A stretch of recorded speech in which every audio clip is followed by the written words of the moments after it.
नमस्कार। पाठशाला 2047 में आप सबों का स्वागत है। इन दिनों हम लोग पढ़ रहे हैं रीतिकाल के प्रसिद्ध रीति सिद्ध कवि, श्रृंगार रस के श्रेष्ठ कवि बिहारी लाल द्वारा रचित बिहारी सतसई।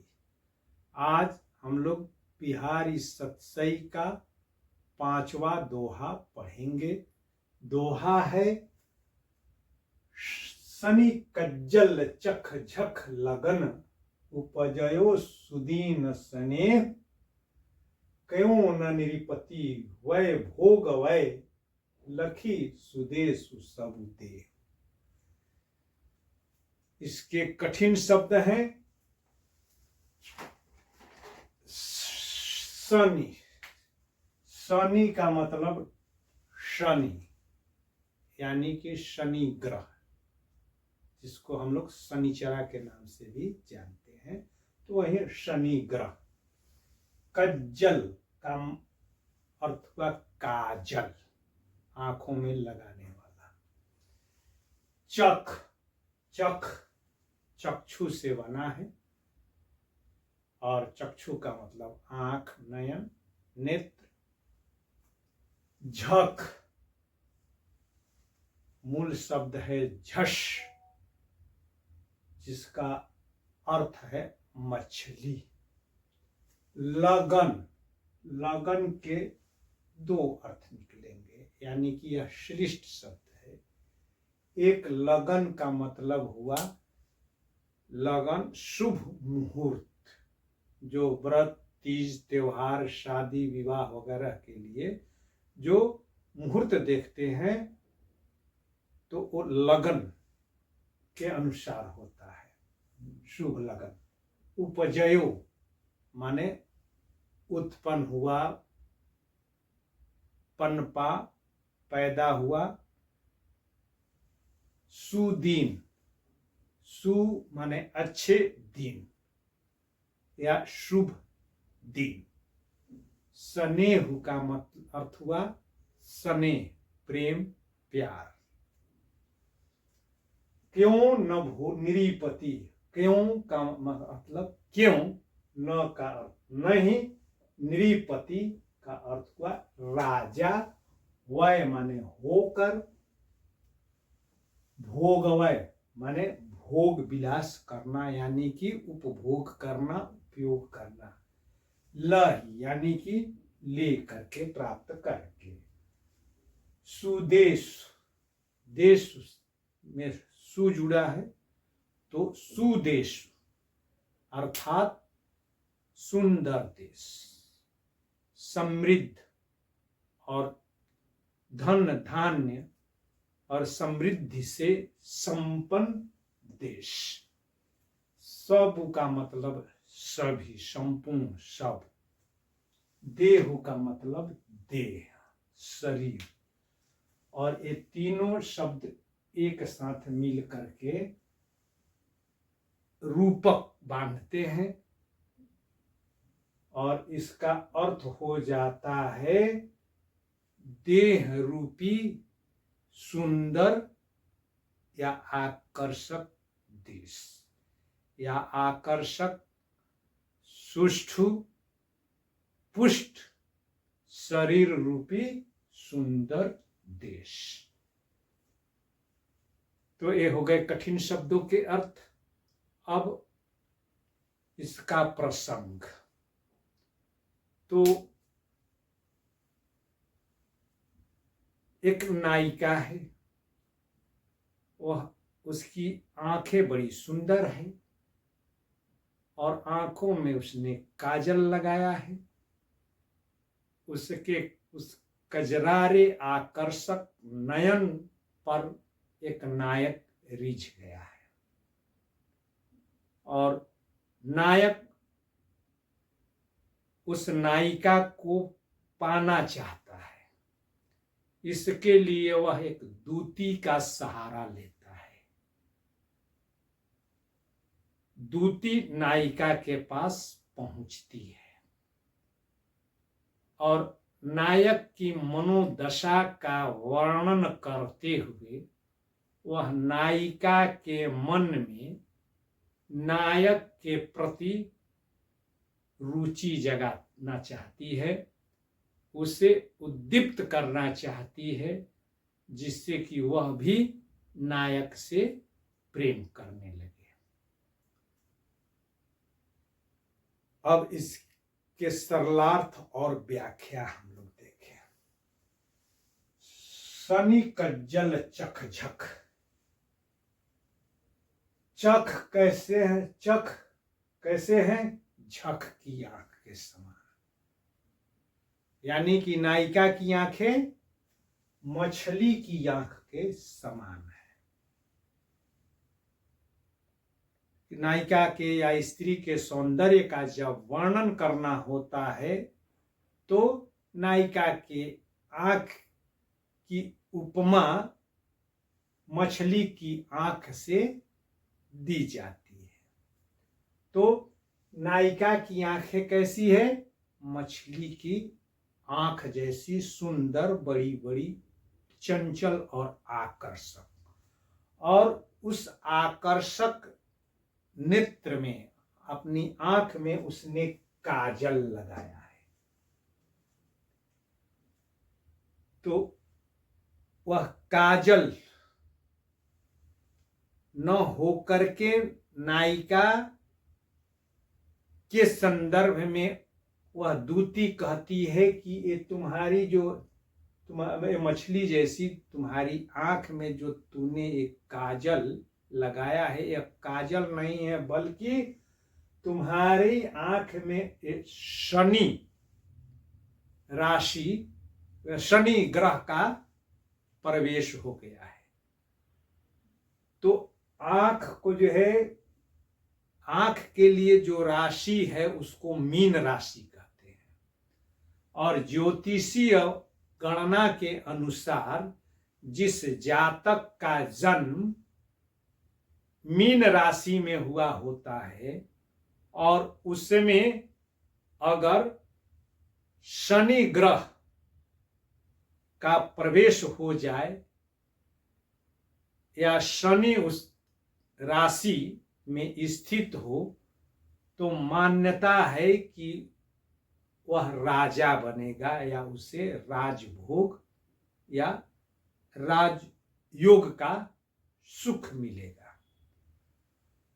तो हे प्रिय, तुमने अपने जो आंखों में जो काजल लगाया है, तो ये काजल जो है वो तुम्हारे नेत्र रूपी मीन राशि में शनि ग्रह है। इसलिए तुम्हारे लिए एक शुभ दिन है, यह तुम्हारे लिए शुभ मुहूर्त है, शुभ अवसर है, और तुम्हारे भाग्य में राज सुख लिखा हुआ है। और तुम्हारे इन्हीं कजरारे नयन को देख करके नायक रीझ गया है, और वह रीझ करके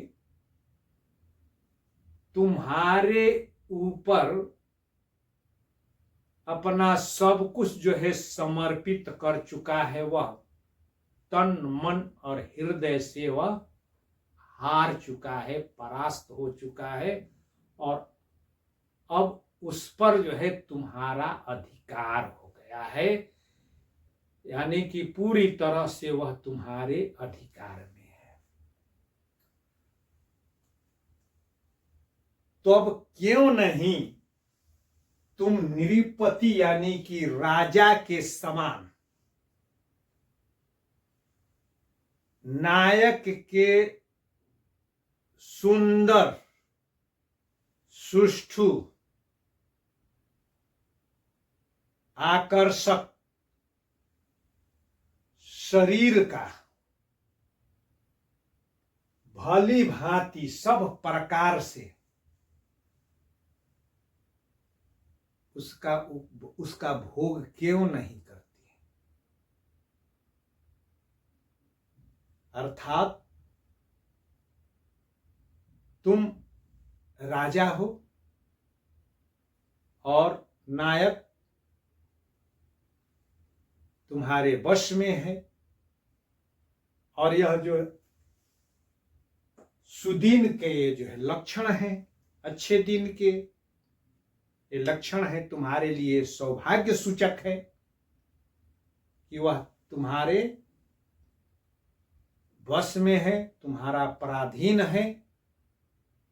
तो जिस भांति एक राजा अपने देश की सभी समृद्धियों का उपभोग करने का अधिकारी होता है, वैसे ही तुम भी इस नायक के समग्र शरीर का भोग करने के लिए स्वतंत्र हो। इसका तुम्हें अधिकतम लाभ उठाना चाहिए। इसका मूल भाव या केंद्रीय भाव है कि दूती नायिका के नेत्र की, उसके सौंदर्य की अतिशयोक्ति परक वर्णन करके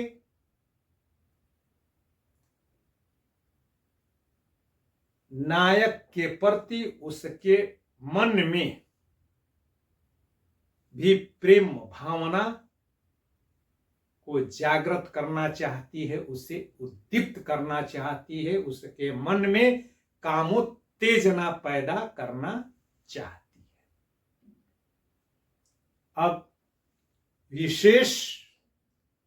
विशेष के संदर्भ में हम ये देख रहे हैं कि इसमें कवि बिहारी लाल ने अपने ज्योतिषीय ज्ञान का भरपूर प्रयोग किया है। आंख की तुलना मीन राशि से, या आंख की उपमा मीन की आंख से, और काजल की उपमा शनि ग्रह से दे करके काजल को ही शनि बना दिया है और उसकी आंख को मीन राशि बना करके प्रस्तुत किया। और ज्योतिषीय गणना के अनुसार राजयोग या सुख भोग, और वह सुख जो है प्रणय से संबंधित है, चित्रित करने में सफलता प्राप्त की है। और दूसरी विशेषता इसकी ये होगी कि इस दोहे के माध्यम से कवि ने उस युग के नायकों का और जो कि सामान्यतः राजा, राजकुमार या सामंत हुआ करते थे, उनके कृत्य का, उनकी मनोवृत्ति का, उनकी मनोदशा का चित्रण किया है। हम जानते हैं कि उस रीतिकालीन समाज में जो संपन्न वर्ग था, जो अधिकार प्राप्त अभिजात्य वर्ग था, वह एकाधिक पत्नियां रखता था, उपपत्नियां भी रखता था, यानी कि रखैल भी रखता था। और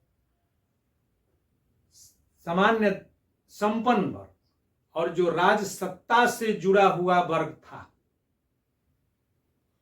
राज कर्मचारी, राजकुमार और सामंत और राजा,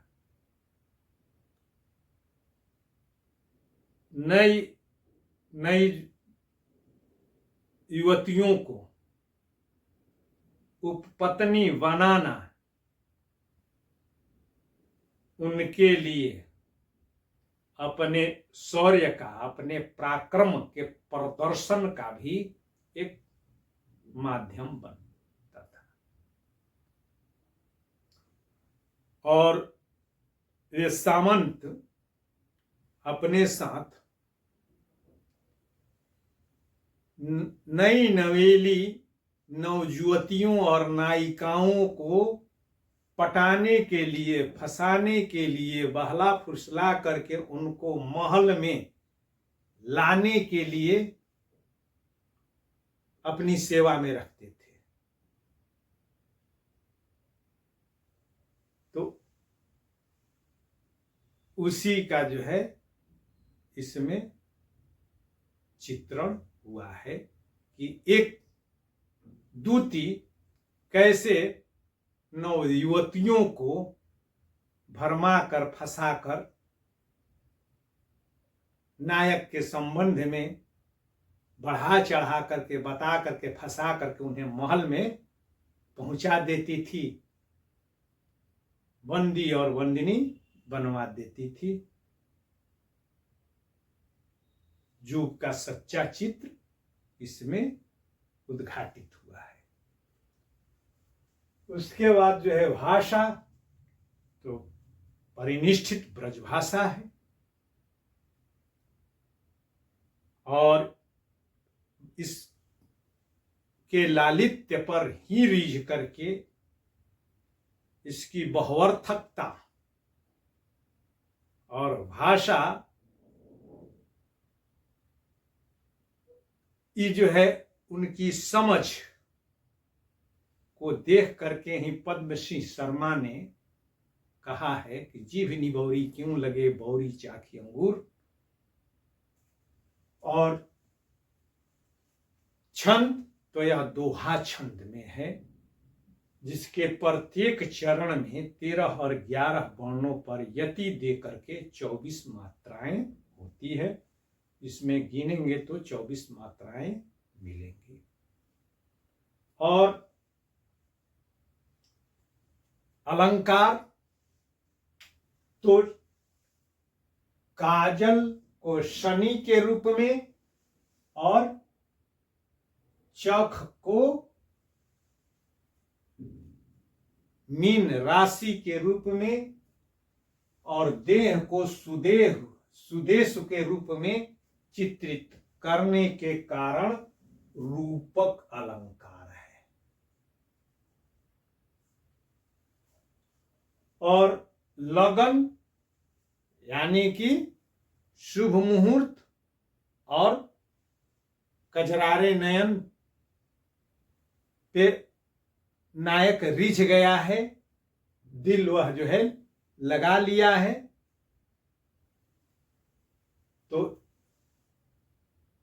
दो अर्थ, तो इसलिए इसमें सलेस अलंकार है। और सुदीन और स्नेह में स की आवृत्ति है, इसलिए 6 का नुप्रास अलंकार है। वैसे ही सुदेश और सब में भी स की आवृत्ति है, तो 6 का नुप्रास है। और एहु, स्नेहु और देहु में एहु की आवृत्ति होने के कारण अंत्यानुप्रास अलंकार है।